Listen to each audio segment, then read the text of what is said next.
एक सुंदर कहानी है। एक राजा था। वह बहुत न्यायप्रिय तथा प्रजावत्सल एवं धार्मिक स्वभाव का था। वह नित्य अपने इष्ट देव की बड़ी श्रद्धा से पूजा पाठ और याद करता था। एक दिन इष्ट देव ने प्रसन्न होकर उसे दर्शन दिए तथा कहा, राजन, मैं तुमसे बहुत प्रसन्न है।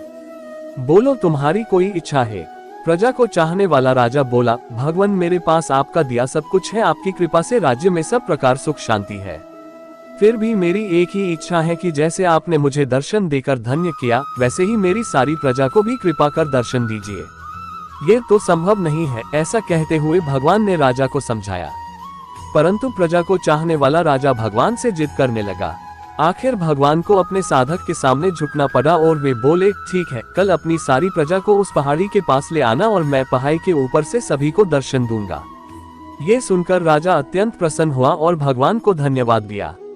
अगले दिन सारे नगर में ढिंढोरा पिटवा दिया कि कल सभी पहाड़ के नीचे मेरे साथ पहुंचे, वहां भगवान आप सबको दर्शन देंगे।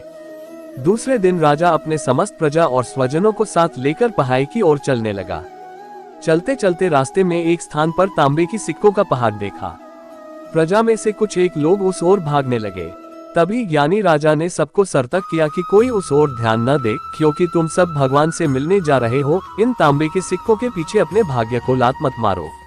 परंतु लोभ लालच में वशीभूत प्रजा के कुछ एक लोग तो तांबे की सिक्कों वाली पहाड़ी की ओर भाग ही गए और सिक्कों की गठरी बनाकर अपने घर की ओर चलने लगे।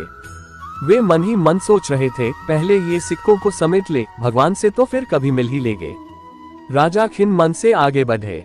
कुछ दूर चलने पर चांदी की सिक्कों का चमचमाता पहाड़ दिखाई दिया। इस बार भी बचे हुए प्रजा में से कुछ लोग उस ओर भागने लगे और चांदी के सिक्कों को गठरी बनाकर अपनी घर की ओर चलने लगे। उनके मन में विचार चल रहा था कि ऐसा मौका बार बार नहीं मिलता है। चांदी के इतने सारे सिक्के फिर मिले न मिले, भगवान तो फिर कभी मिल ही जाएंगे।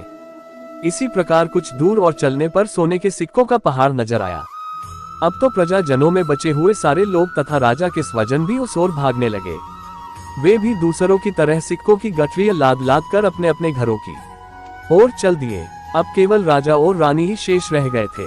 राजा रानी से कहने लगे, देखो कितने लोभी ये लोग, भगवान से मिलने का महत्व ही नहीं जानते हैं। भगवान के सामने सारी दुनिया की दौलत क्या चीज है। सही बात है। रानी ने राजा की बात का समर्थन किया और वह आगे बढ़ने लगी। कुछ दूर चलने पर राजा और रानी ने देखा कि सप्तरंगी आभा बिखरता हीरो का पहाड़ है। अब तो रानी से भी रहा नहीं गया। हीरो के आकर्षण से वह भी दौड़ पड़ी और हीरो की गठरी बनाने लगी। फिर भी उसका मन नहीं भरा तो साड़ी के पल्लू में भी बांधने लगी। वजन के कारण रानी के वस्त्र देह से अलग हो गए, परंतु हीरो का तृष्णा अभी भी नहीं मिटी। ये देख राजा को अत्यंत ही ग्लानि और विरक्ति हुई। बड़े दुखद मन से राजा अकेले ही आगे बढ़ते गए। वहां सचमुच भगवान खड़े उसका इंतजार कर रहे थे। राजा को देखते ही भगवान मुस्कुराए और पूछा, कहाँ है तुम्हारी प्रजा और तुम्हारे प्रियजन? मैं तो कब से उनसे मिलने के लिए बेकरारी से उनका इंतजार कर रहा हूँ। राजा ने शर्म और आत्मग्लानि से अपना सर झुका दिया। तब भगवान ने राजा को समझाया, राजन, जो लोग अपने जीवन में भौतिक सांसारिक प्राप्ति को मुझसे अधिक मानते हैं, उन्हें कदाचित मेरी प्राप्ति नहीं होती और वह मेरे स्नेह तथा कृपा से भी वंचित रह जाते हैं। सार, जो जीव अपनी मन, बुद्धि और आत्मा से भगवान की शरण में जाते हैं और सर्वलौकिक संबंधों को छोड़ के प्रभु को ही अपना मानते हैं, वो ही भगवान के प्रिय बनते हैं। नन्हकार का बीज रामकृष्ण परमहंस के दो शिष्य इसी बात पर परस्पर उलझ पड़े कि उनमें से कौन वरिष्ठ है। विवाद तय न होने पर गुरुदेव के पास जाकर उन्होंने पूछा, गुरुदेव, हम दोनों में से कौन बड़ा है? बस इतनी सी बात के लिए उलझ रहे थे तुम लोग। परमहंस ने कहा, तुम्हारे प्रश्न का उत्तर तो बहुत सरल है। जो दूसरे को बड़ा समझता है वही बड़ा भी है और श्रेष्ठ भी। ये समाधान पाकर वे दोनों मन में बहुत लज्जित हुए। उस दिन से बड़ा बनने की ललक और अहंकार का बीज ही मन से मिट गया। रात 9 बजे लगभग अचानक मुझे एलर्जी हो गई। घर पर दवाई नहीं, न ही इस समय मेरे अलावा घर में कोई और। श्रीमती जी बच्चों के पास दिल्ली और हम रह गए अकेले। ड्राइवर मित्र भी अपने घर जा चुका था। बाहर हल्की बारिश की बूंदें सावन महीने के कारण बरस रही थी। दवा की दुकान ज्यादा दूर नहीं थी, पैदल भी जा सकता था, लेकिन बारिश की वजह से मैंने रिक्शा लेना उचित समझा। बगल में राम मंदिर बन रहा था। एक रिक्शा वाला भगवान की प्रार्थना कर रहा था। मैंने उससे पूछा, चलोगे? तो उसने सहमति में सर हिलाया और बैठ गए हम रिक्शा में। रिक्शा वाला काफी बीमार लग रहा था और उसकी आंखों में आंसू भी थे। मैंने पूछा, क्या हुआ भैया? रो क्यों रहे हो और तुम्हारी तबीयत भी ठीक नहीं लग रही। उसने बताया, बारिश की वजह से 3 दिन से सवारी नहीं मिली और वह भूखा है, बदन दर्द भी कर रहा है। अभी भगवान से प्रार्थना कर रहा था कि आज मुझे भोजन दे दो, मेरे रिक्शे के लिए सवारी भेज दो। मैं बिना कुछ बोले रिक्शा रुकवाकर दवा की दुकान पर चला गया। वहां खड़े खड़े सोच रहा था, कहीं भगवान ने तो मुझे इसकी मदद। बच्चों को स्कूल बस में बैठाकर वापस आज शालू खिन मन से टेरेस पर जाकर बैठ गई।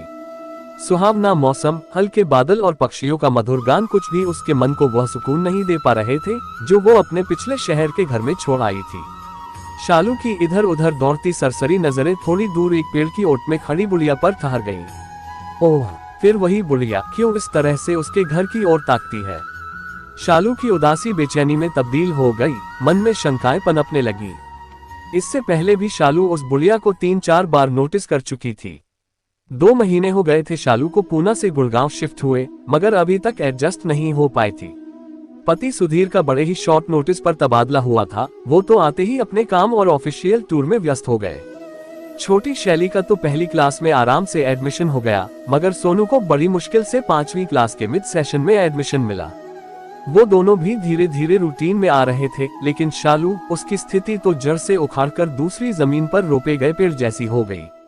एक नदी के किनारे 2 पेड़ थे, उस रास्ते एक छोटी सी चिड़िया गुजरी और पहले पेड़ से पूछा, बारिश होने वाला है, क्या मैं और मेरे बच्चे तुम्हारे टहनी में घोंसला बनाकर रह सकते हैं? लेकिन उस पेड़ ने मना कर दिया। चिड़िया फिर दूसरे पेड़ के पास गई और वही सवाल पूछा। दूसरा पेड़ मान गया। चिड़िया अपने बच्चों के साथ खुशी खुशी दूसरे पेड़ में घोंसला बनाकर रहने लगी। एक दिन इतनी अधिक बारिश हुई कि बारिश की वजह से पहला पेड़ जड़ से उखड़कर पानी में बह गया। जब चिड़िया ने उस पेड़ को बहते हुए देखा तो कहा, जब तुमसे मैं और मेरे बच्चे शरण के लिए आए तब तुमने मना कर दिया था। अब देखो तुम्हारे उसी रूखे बर्ताव की सजा तुम्हें मिल रही है। जिसका उत्तर पेड़ ने मुस्कुराते हुए दिया, मैं जानता था मेरी जड़ें कमजोर है और इस बारिश में मैं टिक नहीं पाऊंगा। मैं तुम्हारी और बच्चे की जान खतरे में नहीं डालना चाहता था। मना करने के लिए मुझे क्षमा कर दो। और ये कहते कहते पेड़ बह गया। किसी के इनकार को हमेशा उनकी कठोरता न समझे, क्या पता उसके उसी इनकार से आपका भला हो। कौन किस परिस्थिति में है शायद हम नहीं समझ। एक गाय घास चरने के लिए एक जंगल में चली गई। शाम ढलने के करीब थी। उसने देखा कि एक बाघ उसकी तरफ दबे पांव बढ़ रहा है। वह डर के मारे इधर उधर भागने लगी।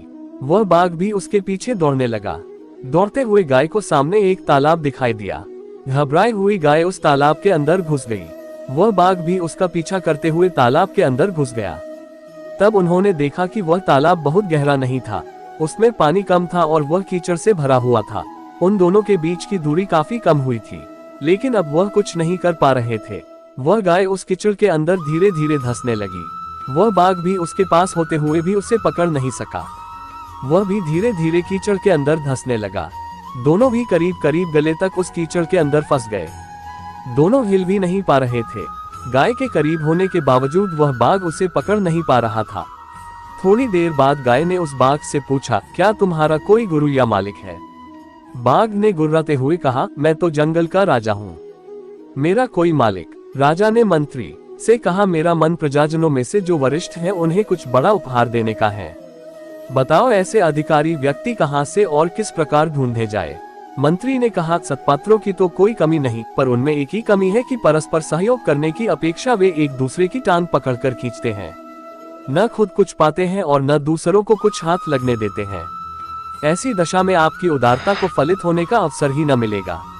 राजा के गले वह उत्तर उतरा नहीं। बोले, तुम्हारी मान्यता सच है, ये कैसे माना जाए? यदि कुछ प्रमाण प्रस्तुत कर सकते हो तो करो। मंत्री ने बात स्वीकार कर ली और प्रत्यक्ष कर दिखाने की एक योजना बना ली। उसे कार्यान्वित करने की स्वीकृति भी मिल गई।